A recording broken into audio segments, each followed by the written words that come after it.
আসলেই ভাবনা জিনিসটা কি? এটা জানতে হলে আমাদেরকে প্রথমে জানতে হবে ভাবনা হচ্ছে দুই ধরনের। একটা সমতা ভাবনা আর একটা হচ্ছে বিদর্শন ভাবনা।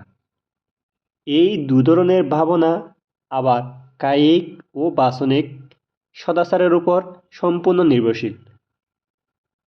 অন্য কথায় ভাবনা হচ্ছে আর্য অষ্টাঙ্গিক মার্গের সম্যক গঠন, অনুশীলন ও পরম পরাকাষ্ঠা।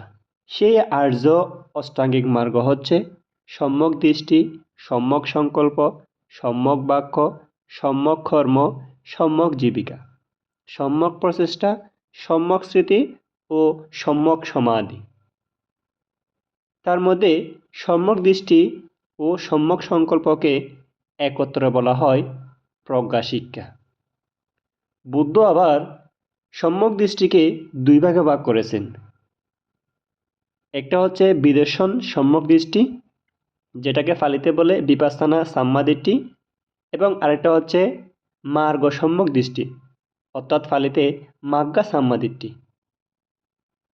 সম্যক বাক্য, সম্যক কর্ম ও সম্যক জীবিকাকে একত্রে বলা হয় শীল শিক্ষা। আর সম্যক প্রচেষ্টা এবং সম্যক স্মৃতি ও সম্যক সমাধিকে একত্রে বলা হয় সমাধি শিক্ষা। এই সমাধি শিক্ষাই হচ্ছে মূলত সমতা ভাবনা।